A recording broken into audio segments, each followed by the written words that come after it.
అంబటి రాంబాబు గారి పనితీరు మీకు నచ్చిందా? ఆయనకేమండి భలే వాళ్ళే కలర్ఫుల్ చీర కనపడితే కళ్ళు ఆర్పకుండా చూస్తాడు. మరి రోజా గారు మంచిగా చేస్తున్నారంటారా? అసలు ఆమెకేం తెలియదయ్యా, ఆమె సంగతి తీసే అసలు.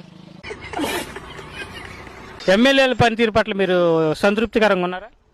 సంతృప్తి తీసేస్తే కారంగానే ఉన్నాం. ఈసారి మొత్తం మేమే గెలుస్తామని చెప్తున్నారు కదా ఆయన. ఎవరైనా జగన్మోహన్ రెడ్డి గారు ముఖ్యమంత్రి గారు ఇంతకుముందు మా ఇంట్లో 13 ఓట్లు ఉన్నాయి. ఎందుకు చేసిన పాపం చెప్పుకుంటే పోద్దని ఎగేసుకొని వెళ్ళి గుద్దాం. అర్థమైందా? ఈసారి మేము వెయ్యకపోగా ఇంకో 13 జడదెంగుతా. పవన్ కళ్యాణ్ గారు మంచి వైపు ఉంటాడు, మంచి చేద్దాం అనుకుంటాడు. ఆ రెండు మనకు నచ్చవుగా, అందుకనే ఇట్టున్నాం. మీరే అంటున్నారు కదా మంచి వైపు ఉంటాడని, ఎందుకు గెలవరంటారు? మంచి కాబట్టే గెలవరయ్యా. ఈసారి మాత్రం వేయనుగా వేయను, ఏ జీవని కూడా జడదెంగుతా.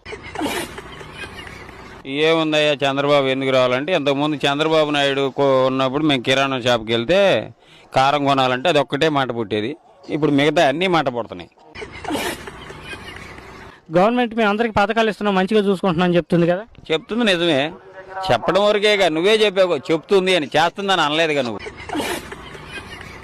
చిన్నపిల్లలకి అమ్మఒడైనా కానీ, రైతులకి రైతు బంధు పథకం అని 7,500 డబ్బులు వేయడం కానీ, ఆటోలకు 10,000 వేయడం కానీ, నాయి బ్రాహ్మణ సోదరులకు కానీ 10,000 వేయడం కానీ, ఇలాగా అందరికి డబ్బులు ఇస్తుందని చెప్తున్నారు కదా. నేను ఇచ్చిన డబ్బులు లేసిపోయి ఎవడికో ఇచ్చి నేను ఇస్తున్నానని నీ పేరు పెడతావేంది?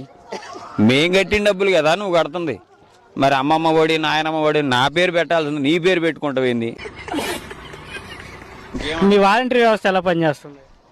వాళ్ళకి బాగానే పనిచేస్తుంది. గడప గడపకి ప్రోగ్రాం జరుగుతుంది కండి, దాని పట్ల ఎలా మీరు రియాక్ట్ అవుతారు? నాకు జరిగిందే చెప్తానయ్యా. ఒకరింటి సంగతి నాకు ఎందుకు కానీ నా ఇంటి వరకు చెప్తా. మా ఇంటికి ఎమ్మెల్యే వచ్చాడు, ఒక పుస్తకం ఇచ్చాడు. దాని ఏం పుస్తకం? దాని మీద ఏదో ఉన్నాయా 3 పేర్లు రాశాడు, నీకు ఈ పథకం వచ్చింది ఈ పథకం వచ్చిందని. మా అమ్మాయికి ఫీజు రింబర్స్మెంట్ ఏదో కట్టాడంట. మరి నేను కాలేజీ ఫీజు 62,000 కట్టి నేను సర్టిఫికేట్లు తెచ్చినట్టు ఏ బ్యాంకులో కట్టానో నేను చూపిస్తాను రిసిప్ట్.